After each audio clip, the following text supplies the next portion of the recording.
अपनी दोबड़ ने पीटन लाग रहा। और वो किस दोष में पीट रहा था, उसकी पिटाई कर रहा था कि वो लड़ झगड़ के घर से चली गई थी और 2-3 दिन में वापस आई थी। तो वो कह रहा था कि मैं ये दशरथ के पुत्र रामचंद्र जैसा नहीं हूं। 12 वर्ष तक रावण के पास रहने के उपरांत सीता को घर ले आया है। अब रामचंद्र जी वापस आ गए और सुबह अपनी पत्नी को घर से निकाल दिया, जबकि वह गर्भवती थी।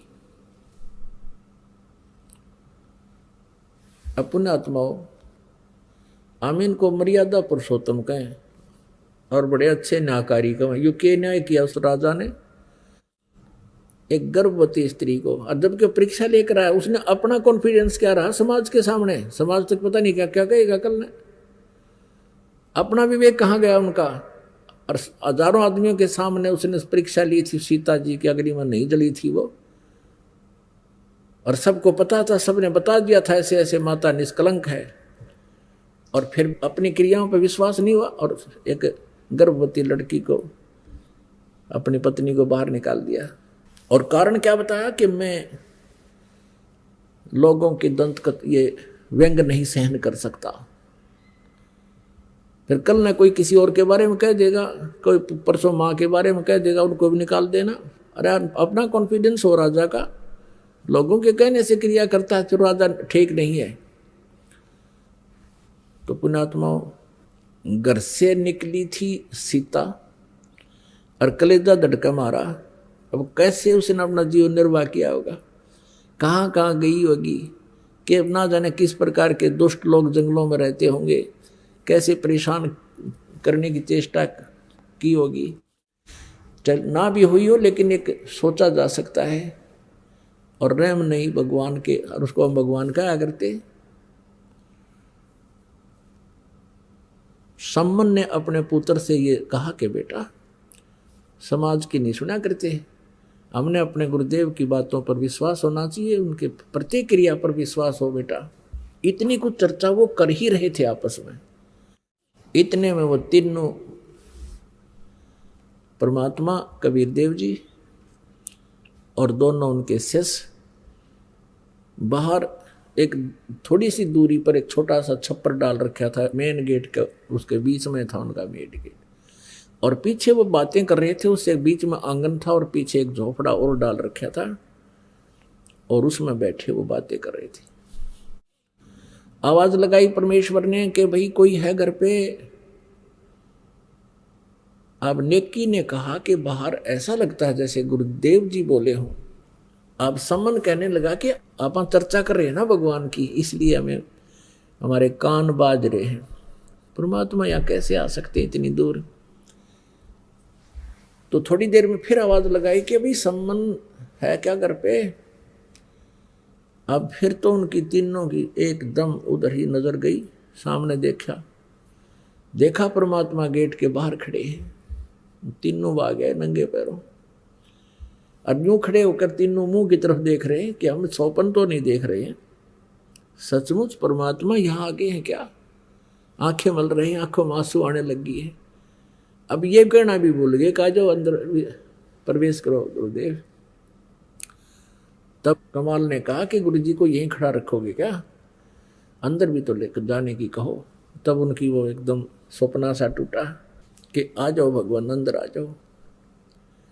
अब अंदर जाके एक जैसा भी फटा पुराना बिछौना था, कोई गद्दा था, वो बिछा दिया। बैठो भगवान, शाम का समय हो गया था। अब सम्मन बैठ गया गुरुदेव के पास, चर्चा हुई, कुशल अक्षेम पूछा। हे भगवान बड़ी दया करी, हे मेरे दाता, हम तो अभी आपकी चर्चा कर रहे थे, आपका बच्चा ये सेव कह रहा था, आप तो अंतर्यामी हो, आपने इस बच्चे की पुकार सुन ली। आज ही अभी चर्चा कर रहे थे, हमारे गुरुदेव जी हमारे घर भी कभी आ सकते हैं। हम इनको समझा रहे थे, आप तो अंतर्यामी हैं, हे मालिक, आप तो सब जानते हो, आप जैसे सुन ही रहे थे हमारी, आपने तुरंत हमारी आशा इच्छा की पूर्ति कर दी। ऐसी चर्चाएं कर रहा था। कुछ देर के बाद कहा भगवान भोजन का सुनाओ। भोजन की कहो बात। तब कबीर परमेश्वर ने कहा, बेटा पैदल चल कर आए हैं, भूख लगी हम सबको, भोजन तैयार करो। अब सम्मन घर पे आया अपनी पत्नी के पास, अंदर जहां उनका अपना अलग झोपड़ा था, झोपड़ी में, और कहा, नेकी खाना बनाओ, गुरुदेव के लिए भूख लगी है।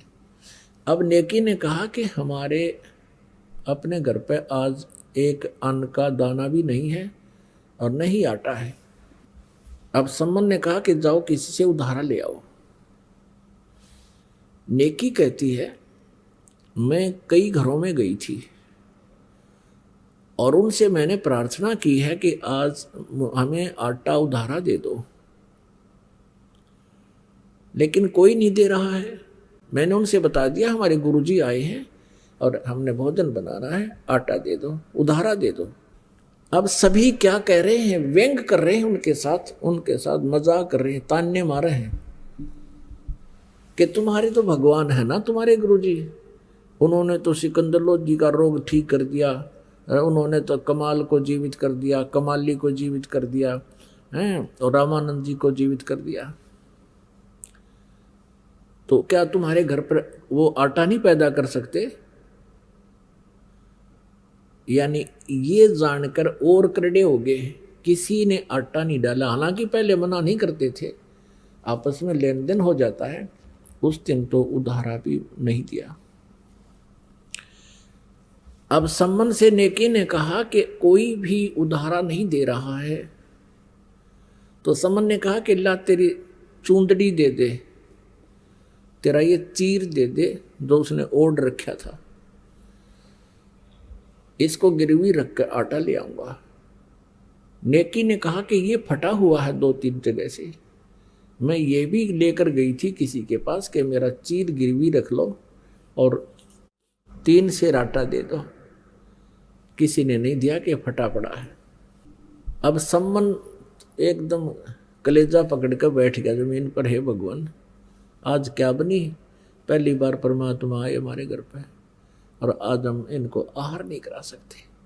बहुत चिंतित हो गया। तब नेकी ने कहा कि ऐसी बात नहीं बनेगी, चिंता मत करो, कुछ उपाय बनाते हैं। वो कहने लगा, क्या उपाय बनाएंगे, अब कोई उधारा दे नहीं रहा, ऐसा हमारे पास कोई कपड़ा नहीं जिससे हम गिरवी रख दें, कोई ऐसा आइटम नहीं घर का, अब क्या उपाय बनेगा? हम तो शर्म के मर जाएंगे, क्या क्या कहेंगे गुरुदेव कि हम भोजन नहीं करा सके, भूख लगी है गुरु जी को।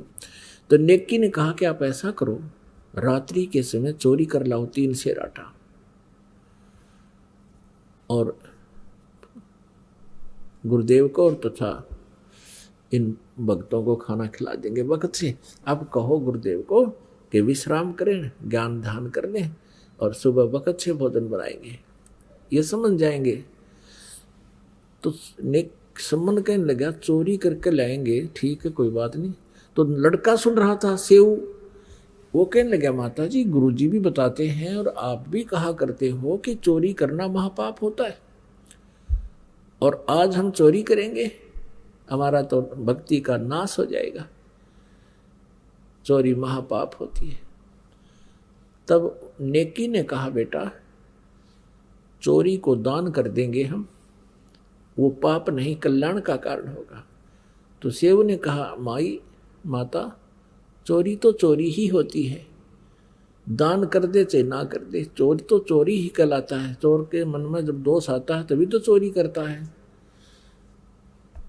तब नेकी ने कहा, बेटा बात सुन ले, इस नगरी के लोगों के पास धन बहुत है और ये माया इस जीव की दुश्मन होती है। आज इनके माया का नशा बन गया बेटा, और इस नगरी से यदि कबीर परमेश्वर अपने गुरुदेव भूखे चले जाएंगे, इस नगरी का नाश हो जाएगा बेटा, ये पूरा नगर खत्म हो जाएगा, ये सत्कर मान लेना। यदि तूने इस नगरी को, क्योंकि हमने इसमें अपना जीवन निर्वाह किया है, इनको बचाना है तो बेटा चोरी कर लाओ। तो सेव कहने लगा, ठीक माता। फिर कथा सुनाई, माता ने कथा सुनाई कि एक नगर में ऐसे ही माया के ये पुजारी रहा करते थे, ये माया के धनवंत रहते थे। एक सिद्ध पुरुष और उसका शिष्य आकर के नगरी से बाहर जंगल में बनी में बैठ गया। अब वो इतने अभिमानी हो गए थे, पैसे वाले व्यक्ति, किसी को दान दक्षिणा भी देनी बंद कर दी थी उन्होंने। अब उस सिद्ध पुरुष ने उस लड़के को भेजा अपने को कि जा बेटा भिक्षा मांग ला। नगरी में वो लड़का युवा लड़का था, 15-16 साल का, जा 18-19 वर्ष का होगा। अपनी झोली लेकर के पहुंचा। नगर के तकरीबन सभी घरों में उसने अलख जगाई, आटा दो माई, आटा दो माई। तो सभी ने उनको धमका दिया कि मस्टंडो तुम अपना काम करके क्यों नहीं खाते, मजदूरी कर लो, कहीं पर मांगने आ जाते हैं, यहाँ पर शर्म नहीं आती है। लड़का वापस चला गया और कहा गुरुदेव किसी ने भी आटा नहीं दिया और बहुत कुछ बातें बनाते हैं। अब वो सिद्ध पुरुष था, उसने कहा कि जा एक बार फिर जा बेटा। वो दोबारा फिर गया। ऐसे ही वो खाली आ रहा था। जब वो वापस आ रहा था, उसी नगर के बाहर की तरफ एक कुम्हार का घर था और उस कुम्हारी ने वो पहले दिन भी जाता देखा, खाली आता देखा। विधवा थी, उसका पति मर चुका था, 2-4 बच्चे थे उसके। उसने अगले दिन भी देखा कि ये नहीं डालेंगे, इनको कुछ इन्होंने देना ही नहीं है, नगर वालों ने, इनको तो माया का अभिमान है। तो उस कुम्हारी ने पूछा उस शिष्य से, उस साधु बालक से कि बेटा महाराज आटा नहीं मिला? अक नहीं माई, किसी ने नहीं डाला। तो उसने कहा भाई देख, कल भी देख, तेरे को देखा मैंने, और बेटा मुझे अपने पुत्रों की तरह तेरे में ममता बन गई है कि मेरा बेटा अगर ऐसे भूखा रह जाए 2 दिन से, क्या बीतेगी उसके ऊपर। भाई मैं कुम्हारी हूँ, जात से कुम्हारी हूँ, और तो ये रोटी ले जा बनी बनाई, और अपने गुरुजी से बता देना बेटा बाद में खाना, कहीं वो फिर मुझे शराप ना दे दे। भाई कई महात्मा ऐसे होते हैं जो अन्य जाति वालों का नहीं खाते, ब्राह्मण बणियों का ही खाते हैं या क्षत्रियों का खाते हैं। उसने ऐसा ही किया, ठीक है माई दे दो। अब उसने जाते अपने गुरुदेव से कहा कि गुरुदेव पूरी नगरी में घूमा, किसी ने आटा नहीं दिया, उल्ट सुल्ट बातें बना रहे हैं, बहुत भली बुरी कह रहे हैं आपके बारे में, मेरे बारे में। और बाहर की तरफ एक कुम्हारी का घर था, उसने सारी कहानी बताई। उसकी आंखों में आंसू आ गए गुरुदेव, और वो कह रही थी बेटा अपने गुरुदेव को बता के फिर ये रोटी खाना। ये रोटी उसने दी है 2 व्यक्तियों की। तब उसने कहा संत ने कि बेटा तू रोटी खा ले। भूख लाग रही थी, बच्चे ने भोजन खा लिया। और बेटा अब न्यू कर रखते, मैं भी खा लूंगा बाद में। और अब तू वापस जा, उस माई ने कह दे कि सूर्य अस्त होने से पहले पहले इस नगरी ने त्याग दे, और जहां भी तू पहुंच जाएगी सूर्यास्त से पहले पहले वहीं रुक जाना, तेरा वहीं बस जाएगी तो तेरा पूरा वंश चलेगा वहां पे। और उसको बता देना किसी से कहे नहीं ये बात जो हम बताने जा रहे हैं। रात्रि के समय ये नगर नहीं रहेगा, ये सारा खत्म होगा। अब लड़का वापस आया, उसने सोचा माई ती नौकूंगा तो घर छोड़ दे, तो यह भी नो सोचेगी अच्छी आपत मोल ली रोटी खुआ कर मेरा घर छूट गया। तो उसने सारी कहानी बताई कि माई हमारे गुरुजी बहुत पहुंचे हुए महापुरुष हैं और इस नगरी से बहुत दुखी हो गए हैं कि इनमें इतना अभिमान हो गया, ये राक्षस टाइप हो गए हैं, भगवान से भी नहीं डरते, और अतिथि को तो वैसे भी आहार करा दिया करते हैं, और ये इतनी बकवास कर रहे हैं। आज ये नगर माई रात ने खत्म हो जाएगा, और अब दिन के 12 बजे हैं, तू निकल जा फटाफट, अपने सारे सामान को लेकर चली जा, जहां सूर्य अस्त हो जाए, दिन छिप जाए तो वहीं रुक जाइए, तू वहीं बस जाएगी। आशीर्वाद है गुरु जी का। अब उस समय उसको पता होता था कि सचमुच साधु ने जो वचन काट दिया वो टला नहीं का। उसने तो उसी समय अपने बच्चों के साथ अपने गद्या पर सामान लाद दिया और चल पड़ी। सूर्यास्त जहां हुआ वहां रुकेगी। तो रात्रि के समय वो पूरा नगर उस संत ने नष्ट कर दिया कि इसे राक्षसों को तो एक के दिन खत्म कर दिया जाए तो अच्छा है। तो पूरा नगर खत्म हो गया। कहते वहां से फिर वो माई दूर जाकर बस की, फिर वहाँ लोग इकट्ठे हो गए। अभी कैसे का उन्होंने सारी कहानी बता दी कैसे से। तो वहाँ लोगों ने इकट्ठा होकर उसको ज़मीन भी दे दी, उसके निर्वाह के लिए पैसे भी दे दिए, उस माई के ठाठम ठाठ कर दिए और उनका नाश कर दिया। तो धर्म तो दसके नहीं, दसके तीनों लोग, खैर आए तुम्हें खैर है कीजिए आत्म भोग। अब यह कथा सुनाई उस नेकी ने अपने पुत्र से उतर कि बेटा इस नगरी का न्यू नाश हो जाएगा, इसको बचाना है और परमात्मा को इन्हीं का अन्न खवाना पड़ेगा, नहीं तो बात बिगड़ गई कति। ये तो अभिमानी हो रहे हैं, आसमान में चढ़ रहे हैं आजकल, सातवें आसमान पर घूम रहे हैं इनके दिमाग, और माया जीव का नाश होती है बेटा। तो शेव ने कहा माता फिर हम चोरी करेंगे। रात ने पिता पुत्र दोनों चोरी करने चल पड़े। एक सेठ की दुकान में, घर में सुराख बना लिया और सम्मन ने कहा बेटा तू बाहर रहना शेव से, और मैं अंदर से कुछ आटा चुरा के लाऊंगा, केवल 3 सेर, ज्यादा नहीं चुराएंगे, कुछ भी नहीं लेंगे। और अब शेव ने कहा पिताजी आप इस लाला जी की पहुंच यहाँ के राजा तक है, और आप पकड़े गए तो पिताजी आपको सूली तोड़ देंगे ये लोग, और मैं बालक हूं, मैं पकड़ा भी गया तो मुझे बख्श देंगे। तब उस सम्मन ने कहा नहीं बेटा, अगर तेरे को फांसी दे दिया तो हम किस कारण जिएंगे। तब सेव नहीं माना कि नहीं पिताजी मैं बालक हूं, मुझे मेरी क्षमा हो सकती है। ऐसे कहते कहते उस सुराख के अंदर से, सेंध के अंदर से, पाड़ ला रखी थी नो समझ लो, उसके अंदर से सेव घुस गया पणिया की दुकान में। सम्मन ने कहा बेटा 3 सेर से ज्यादा नहीं लाना, अंदाजा सा 3 सेर ले आना, 3 किलो। अब सेव ने अंधेरे में आटा ढूंढा, अंदाजा सा अपना डाल के 3 बुक और चालन की तैयारी करी। इतने में खुड़का हो गया, आवाज होगी जोर की, एक तराजू पर पैर टिक गया, वो एकदम बहुत जोर का आवाज हुई तो बनिया वहीं सो रहा था, वो जाग गया लाला जी, और पकड़ के उसको पहले दीपक जलाया, फिर पहचान लिया, अच्छा तू तो सम्मन का है, सम्मन का। अरे भगतो चोरी करने लग गए, पकड़ लिया। तो सेव कहने लगा लाला जी शोर ना करे, 3 सेर आटा लिया है, हमारे घर गुरु जी आ रहे हैं, उनके लिए भोजन करवाना था। तो लाला जी कहने लगे अच्छा अच्छा, अरे चोरी तो वो करवा रहा तुम्हारा गुरु, वो चोरी करवाने आता है यहाँ पर, ठीक है आज राजा से पेश होकर कहेंगे ये आता है कि चोरी कराता है, ये तो अच्छे आदमी थे, चोरी करते ही नहीं थे।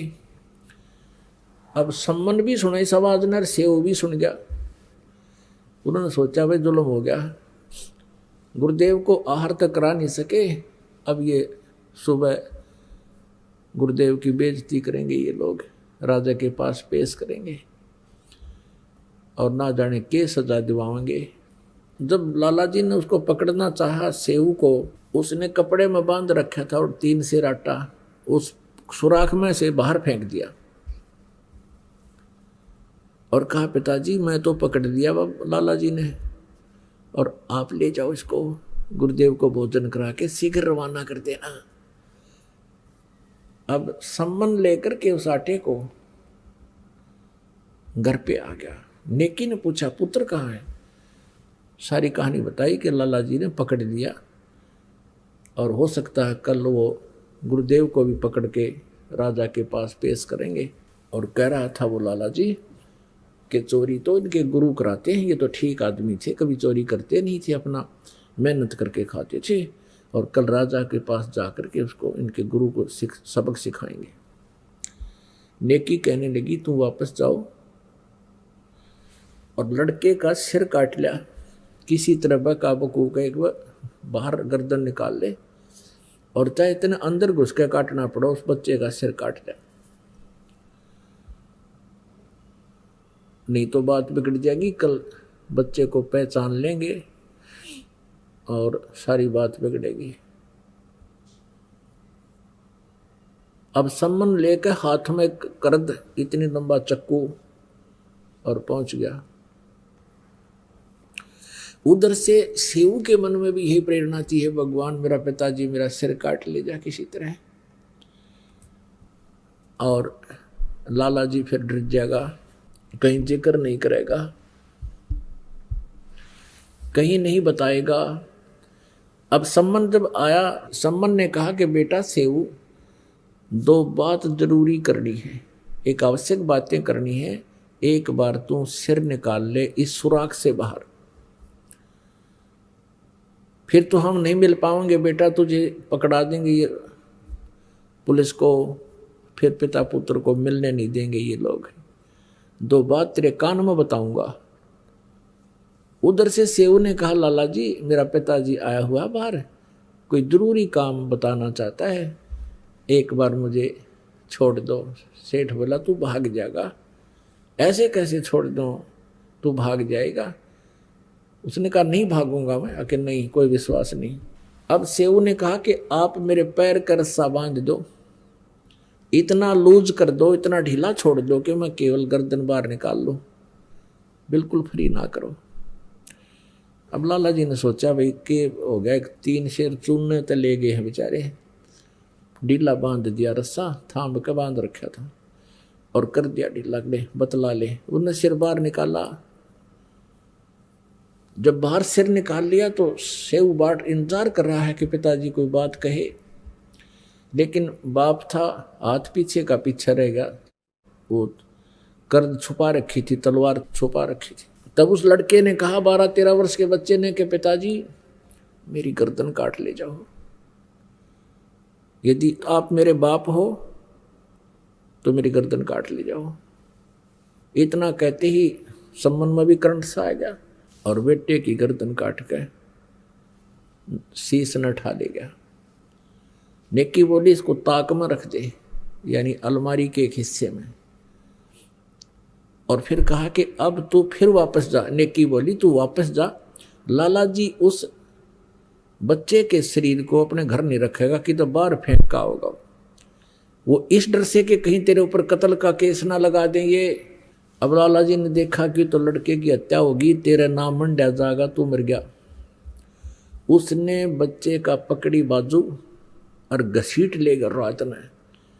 एक पजावा था, पजावा होता है जहाँ पर ईंटें पकाया करते कुम्हार लोग, ऊंचे ऊंचे, उसमें खंडर से हो जाते थे, मिट्टी मैटी खोदन के, उस पजावे में फेंक आया। और उधर से जल्दी वापस आकर के लाला जी ने अपना जो सुराख रखा था चोरी करने के लिए, वो निशान भी मिटा दिया। फटाफट रात में वो ईंटें लगू कर उसके ऊपर प्लास्टर कर दिया, मड प्लास्टर जैसे पहले हो रहा था, और सूखी मिट्टी मार मूर के ऐसा कर दिया जैसे चोरी हुई ही नहीं थी। अब सम्मन जब वहां पहुंचा वापस, देखा लड़के के जो घसीट कर ले गया था शव को, वो चिन्ह, वो निशानों के साथ साथ जहां भी वो लड़का का धड़ पड़ा था उठा लाया और अपने घर पर कमरे में रख दिया। उनका उद्देश्य ये था कि इस घटना का किसी को पता ना लगे और कहीं हमारे पिताजी की बेइज्जती ना हो जाए, हमारे गुरुजी की बेइज्जती ना हो जाए। अपने आत्मा इकलौता पुत्र वो मरा पड़ा है और माँ रोटी पोर लग रही है। गुरुदेव के लिए, अपने भक्तों के लिए, अतिथि के लिए भोजन बना रही है।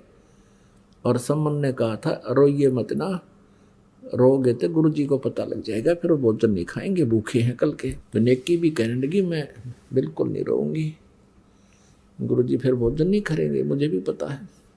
रोटी बना दी, यानी भोजन तैयार कर दिया और 3 पात्रों में डाल दिया और कहा महाराज जी भोजन पालो, यानी बखत से उठा दिए, अब खा पी कर चले जाएंगे, बाद में कभी कहीं इनको पता लग जाए। वक्त से भोजन बना दिया। परमात्मा कबीर देव जी, साथ में वो दोनों भक्त आकर बैठ गए लाइन में, पंक्ति में। 3 पात्रों में भोजन डाल रखा था। तब परमेश्वर ने कहा बेटा इनको 6 पात्रों में कर दो, 3 तुम हो 3 हम हैं, आज इकट्ठा ही बैठकर खाएंगे। अब फंस की बात। समन कहता नहीं गुरुदेव आप खाओ, हम तो बाद में खा लेंगे, आपको भूख लगी है, कल के भूखे हो।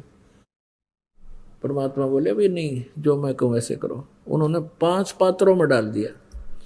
गुरुदेव ने कहा नहीं 6 में डालो इनको। वो सारा भोजन को डिवाइड कर लिया, वो तो उतना ही था सारा बना बनाया, 6 पात्रों में डाल दिया। और उन्होंने सोची ई पूछेंगे सेव कहाँ है, और झूठ बोलेंगे तो मर गए, सच्ची बोलेंगे तो रोटी खानी। बहुत चिंतित हो गए, बहुत चिंतित हो गए। और ये तो टेंशन फ्री परमात्मा है, टेंशन फ्री करने वाले। उनसे नहीं पूछा मालिक ने, कहा कि आओ सेऊ जी मिलो, ये प्रसाद प्रेम और सिर कटते हैं चोरों के, साधों के नित क्षेम। कहते हैं सेऊ धड़ पे शीश चढ़ा और आ बैठा पंगत माही, और नहीं निशानी गर्दन कयू ओ सेऊ अकनाही। बोलो सतगुरुदेव, बंदी छोड़ कबीर परमेश्वर जी की जय।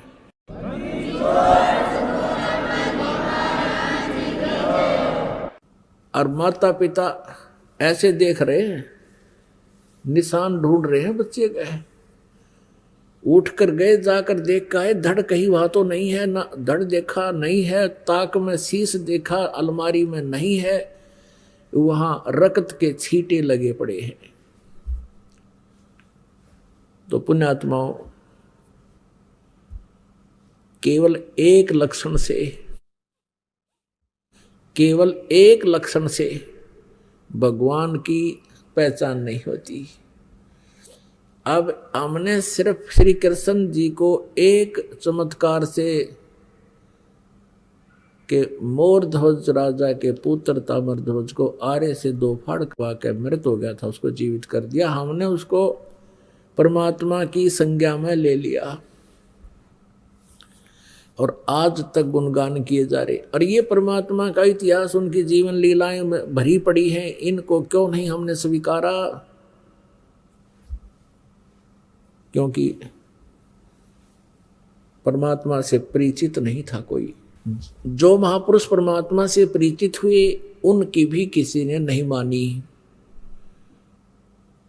जिस कारण से अभी तक ये परमात्मा हम तक परिचित नहीं हुआ और हम इनको पहचान नहीं सके, जिस कारण से हम भटक रहे हैं। अपनात्मा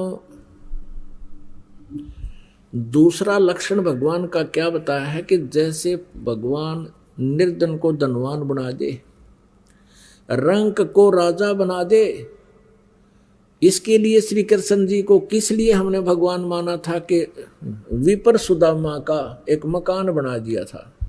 अपनात्मा ब्राह्मण हो तो सुदामा जैसा हो। सुदामा जी और श्री कृष्ण जी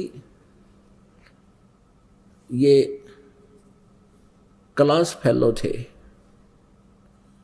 सहपाठी थे। कर्मानुसार श्री कृष्ण जी द्वारका के राजा बन गए और विपर गरीब था। इतना गरीब था कि उसको कभी कभी तो बच्चे भूखे सो जाते थे। और वो अपनी पत्नी को बताया करते थे सुदामा जी कि मेरे जो द्वारका के जो राजा हैं श्री कृष्ण, वो मेरे सहपाठी थे, क्लास फेलो थे, बहुत ही अच्छे हैं, बहुत ही अच्छे हैं, मेरी बहुत श्रद्धा करते थे, ब्राह्मण होने के नाते मुझे पूज्य समझते थे, हम सहपाठी होते हुए, हम उम्र होते हुए मेरा इतना आदर करते थे। अब सुदामा की पत्नी ने कहा कि फिर आप जाओ राजा से कुछ मांग लाओ, हम बहुत दुखी हो गए हैं टोटे में। अब सुदामा जी कहा करते थे ब्राह्मण का काम मांगने का नहीं होता है, जो मांगे सो बढ़ुआ कहिए, दर दर फिरे अज्ञानी, और जोगी जोग संपूर्ण जिसका मांगना पीवा पानी। ब्राह्मण का काम मांगने का नहीं होता है।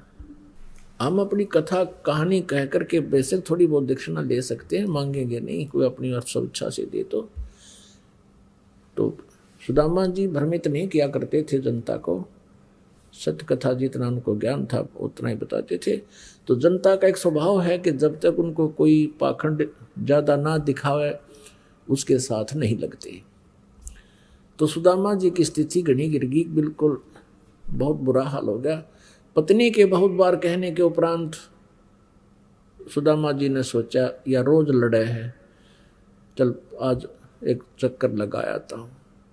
उधर से पहले जैसे अपन जाते हैं, कोई तो फल ले जाता है, कोई मिठाई ले जाता है, ये पहले से ऐसी थी कुछ रास्ते में, और कुछ वहाँ आदर सत्कार के लिए जिस मेहमान के जिसके भी जाते थे रिश्तेदार के, लेके जा करते कुछ खाद्य पदार्थ। अब गरीब ब्राह्मण के घर पर कुछ नहीं था, उसकी पत्नी ने थोड़े से चावल भून के बांध दिए, अगले ये सत्कार के लिए ले जाओ राजा के घर, श्री कृष्ण के घर। अब आप जी ने सुदामा जी की कथा तो बहुत बार सुनी है। अब देखो श्री कृष्ण जी सतोगुण प्रभु हैं, विष्णु जी अवतार हैं, और श्री विष्णु जी के छाती में लात मार दी थी एक भृगु नाम के ऋषि ने, तो भी उन पर क्रोध नहीं कराया था, इतने नेक आत्मा के हैं। अब सुदामा जी के फटे पुराने कपड़े, द्वार पे जाके खड़ा हो गया, महल के राज दरबार के द्वार पे। उनको कहा कि जाओ भाई कहो श्री कृष्ण जी के आपका मित्र सुदामा आया है। श्री कृष्ण जी को पता चला, तभी नंगे पैरों भागा आया, अपने सहपाठी को लेकर साथ गया अंदर महल में। पुण्यात्माओं, श्री कृष्ण जी ने पूछा कि और मित्र सुना, बच्चे परिवार कैसा है? तो सुदामा जी ने कहा भगवान आपकी रजा से सकुशल है, किसी चीज का कोई अभाव नहीं है, आपका पंजा तो हमारे सिर पर है। अपने आत्माओं, ये भी ब्राह्मण है, श्री सुदामा जी ब्राह्मण हैं, उनका मुंह नहीं फटा कि तू कुछ पैसे दे दे, कुछ धन दे दे मेरे को। कहा कि आपकी दया से ठीक है, सब मौज हो रही है, कोई अभाव नहीं किसी वस्तु का। अब श्री कृष्ण जी को पता लग गया, उसकी सतीथि को देखकर फटे पुराने कपड़े, रातों रात वहां पर बेच दिया विश्वकर्मा और वो कारीगर सारे। सुदामा जी का एक सुंदर मकाल महल बना दिया द्राविड़ देश में, और उधर से 1 हफ्ता 10 दिन सुदामा जी को अपने पास रख लिया, घर जाने दिया नहीं। अब हफ्ते 10 दिन के बाद या जो भी समय था उसके बाद सुदामा जी चलने लगे कि मुझे अब आज्ञा दो, बच्चों को संभालूं जाके। श्री कृष्ण जी ने उनको एक सुंदर कपड़े पहना दिए, बहुत बढ़िया मलमल के, और वो पहनकर चल पड़े। अब देखो वो क्या सोच रहे हैं सुदामा जी रास्ते में कि भाई देखे मित्र, मेरे से न्यों पूछा है, मेरे से न्यों पूछा है, और तो कुशल है, क्या उसकी आंख फूट गई थी मेरी की सतीथी थी? क्या श्री कृष्ण को पता नहीं चला कि मैं कितना कंगाल हूं हैं? और मेरे तो पूछा है, मेरे से कवाना चाह है। देख लिए मित्र भी, इतने मन में दोष आ गया उनके, उस दोष का भी उनको फल भोगना पड़ा। बिल्लों ने सोचा, जंगली लोगों ने सोचा कि कोई सेठ आ रहा है, इतने गजब के कीमती कपड़े पहन रहा और अवश्य पैसे पाओगे। उन्होंने देखे उसकी जेब टटोली, कुछ भी को रहा, वो कपड़े काट दिए सारे, वह धोती भी खोल ली, वो कपड़ा भी उतार दिया, वो नकी मतलब था नंगा हो गया कति। अब उसको इतना ताबास हो गया कि भगवान के बारे में मैंने गलत बोल दिया, सजा मुझे इसलिए मिली है। अब घर जाकर देखा उसका तो सारा कुछ माहौल बदल रहा था। इस कारण से श्री कृष्ण जी को भगवान मान लिया कि उसने, भगवान श्री कृष्ण जी ने सुदामा का महल बना दिया। अरे ये तो एक कोई मुख्यमंत्री या मंत्री मित्र हो जाए, इतना सारा तो दे दिया आज। और ना कल्याण श्री कृष्ण जी का ना सुदामा जी का, जो असली उद्देश्य है मनुष्य जीवन का, वो तो न्यों का न्यों रहेगा दोनों का। अब सुनाते हैं आपको उस परम पिता परमात्मा की समर्थता, कबीर भगवान की। एक तैमूरलंग नाम का लोहार था, मुसलमान लोहार था, तैमूरलंग नाम का। इतना गरीब था वो, अन्य साहूकार सेठ पैसे वाले व्यक्तियों की भेड़ बकरियां चराया करता था और वो उनको वर्ष में 6 महीने में कुछ कणक दे देते थे। पहले ऐसा ही होता था, कपड़े दे देते कुछ, या गेहूं आटा बाजरा जो भी वो दे देते थे। और केवल वो 2 माँ बेटा थे, पिता की मृत्यु हो चुकी थी। उधर से वो उससे भी गुजारा नहीं होता था उनका, तो एक लोहार के अहरण पे वो ओवर टाइम करा करता, सामने आकर उसका चोट मारा करता, जैसे कोई चमटे पलटे बनाया करते या फाली फूली ठीक बनाया करते थे। ऐसे गुजारा हो रहा था। अब तैमूरलंग की माता बड़ी धार्मिक प्रवृत्ति की औरत थी। कोई भी साधु संत या अतिथि आ जाता था उनके द्वार पे, आप भूखे सो जाते थे लेकिन अतिथि को आहार कराते थे। कई बार तो ऐसी स्थिति आई है कि अपना आहार अतिथि को खिलाकर वो माँ बेटा भूखे सो जाते थे। अब परमात्मा कबीर परमेश्वर जी एक जिंदा महात्मा के रूप में आए और तैमूरलंग बकरियां चरा रहा था, भेड़ बकरियां चरा रहा था साहूकारों की, और वो बकरियां आसपास चल रही थी। वो बैठा था वृक्ष के नीचे, भोजन खा लिया था उसने। तब परमेश्वर आए, सलाम वालेकुम कहा।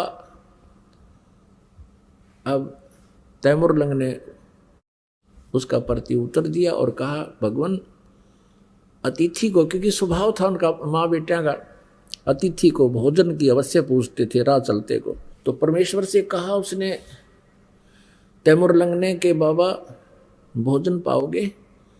परमेश्वर ने कहा, बेटा भूख लगी है। तैमूरलंग ने कहा, भगवान हम बहुत गरीब हैं, आपको आहार अवश्य कराएंगे हम, और आप यहाँ मेरी भेड़ बकरियों को देखना, मैं भोजन कर चुका हूँ, पहले आ जाते तो भगवान मैं अपने आहार से आपको आहार देता, लेकिन आपको आहार अवश्य कराएंगे। ये हमारी माता का हमें जो है ना एक संस्कार डाल रखा है, आपको भोजन बिना जाने नहीं दूंगा मैं भगवान। और आप एक ध्यान रखना, कोई भेड़ बकरी गुम ना हो जाए, हम बहुत गरीब हैं, एक भी बकरी अगर गुम होगी तो हमसे उसके पैसा नहीं दिया जाएगा, आप ध्यान रखना। परमात्मा बोले, जाओ बेटा, मैं खूब संभाल के रखूंगा। नगरी से बाहर खेतों में बकरियां जंगल में बैठी थी, चल रही थी। भगवान वहां रखवाले हो गए, पाली खड़े हो गए। तैमूरलंग घर पे आया और कहा, माता एक साधु भूखा है, भोजन बनाओ। माँ ने उसी समय जितना भी घर पे आटा था सारे का भोजन बनाया। एक रोटी का ही आटा था, वही लेकर चल पड़े। शाम को भी नहीं था उनके पास।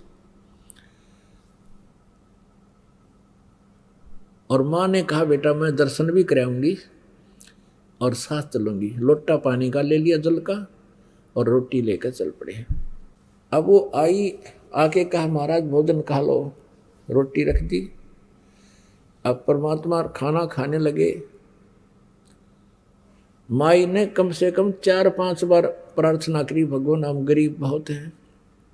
उनको पता होता था कि साधु संत फकीर होते हैं, आशीर्वाद दे दें तो मालो माल हो जाया करते हैं, और ये भी मानते हैं कि ना जाने परमात्मा किस वेश में आ जावे, ये आम कहावत थी। तो माई ने बार बार कहा, परमात्मा ने एक रोटी खा ली, लोटा पानी का पी लिया। तब क्या किया, खड़े होकर के एक बकरी बंधन की बेल पड़ी थी, चैन, वह अच्छी लंबी होती है, उसको ऐसे 3-4 बार इकट्ठा करके इतनी कर लिया, जैसे मोड़ माड़ के उस तैमूरलंग के कमर में मारी। 1, 2, 3, 7 मारी उसके कमर में, और फिर लात मारी, मुक्के मारे। अब माई ने सोचा, यो बाबा जी चंगर गया, तूने कई बार इसको टोक दिया ना, हमें धन दे दे, धन दे दे, हम गरीब हैं। ये मेरे से जो है ना नाराज हो गया और मेरे बेटे को पीट डाला। तो कहा महाराज जी मेरे बच्चे से क्या गलती होगी, इसको किस लिए पीट रहे हो। तो परमात्मा ने कहा कि माई जो पहले मैंने 7 ये सांगल मारी है ना, बेल मारी है, ये तेरे बेटे को 7 पीढ़ी का राज दे दिया, तेरे वंश को 7 पीढ़ी का राज बख्श दिया मैंने, और 7 पीढ़ी के राज के बाद फिर तुम्हारा राज्य जो है छोटे छोटे टुकड़ों में बट जाएगा, इसलिए लात और मुक्के मारे हैं। अब तैमूरलंग की मां ने सोचा बाबा जी तो मेंटल है, ये तो पागल है, हमारे घर पर रोटी खाने का ब्योत नहीं, और 7 पीढ़ी का राज कैसे होगा हमें प्राप्त, ये कभी हो ही नहीं सकता। इतना सोच रही थी, इतने में परमात्मा अदृश्य हो गए। पहले तो मालिक ने उनको शिक्षा दी थी कि भाई तुम किस धर्म से बिलोंग करते हो, किससे संबंध हो, ने बताया था कि हम मुसलमान हैं। परमात्मा ने कहा मुसलमान वो है जो मांस छू है नहीं, और तुम मांस खाओ। नबी मोहम्मद नमस्कार है, राम रसूल कहाया, 1,80,000 को सौगंध जिन्हीं कर चलाया। अरस कुरस पर अलह तकत है, खालिक पर बिन नहीं खाली, और वो पैगंबर पाक पुरुष थे साहिब के अब्दाली। और क्या बताया परमात्मा ने कि हम मोहम्मद को वहां ले गए अपने लोक में, इच्छा रूपी वहां नहीं रहे हो, उल्ट मोहम्मद मैल पठाया, गुज बीरज एक कलमा लाया, रोजा बंग नमाज कही रे, बिस्मल की नहीं बात कही रे।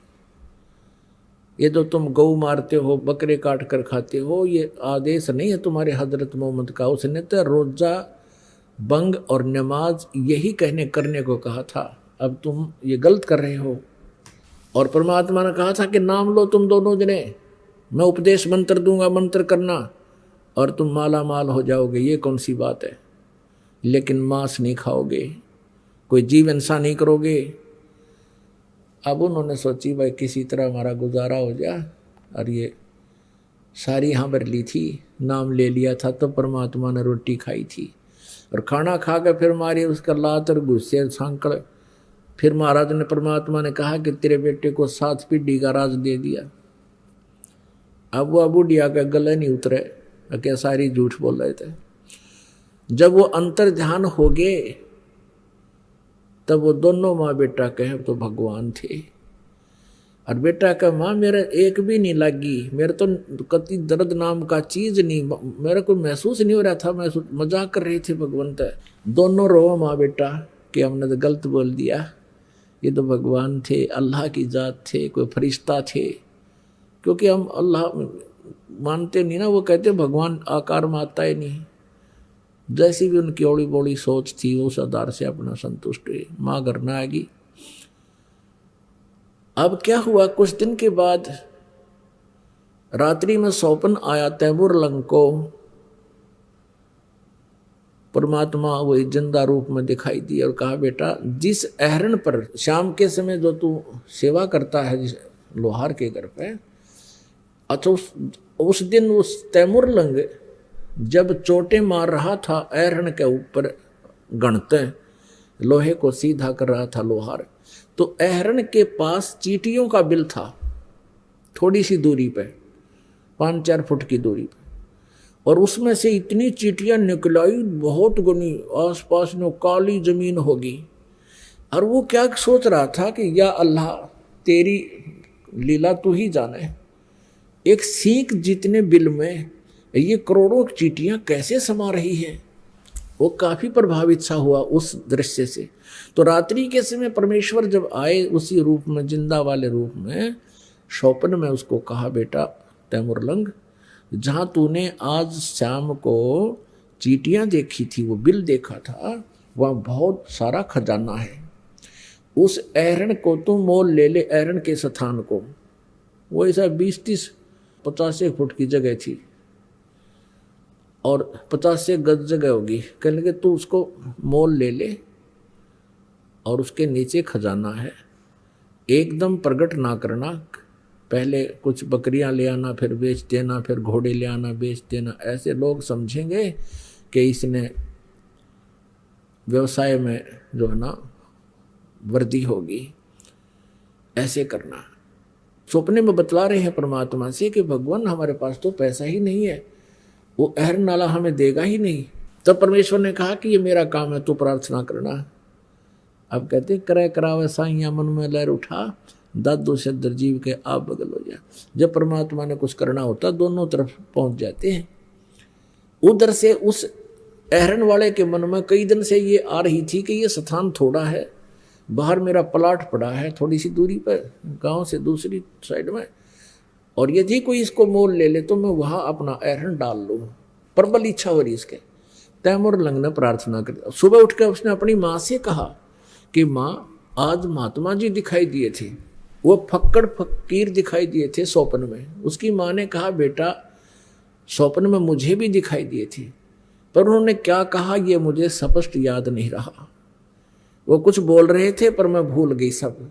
तैमूर लंग ने कहा माँ मेरे सब याद है, ऐसे ऐसे कहा था।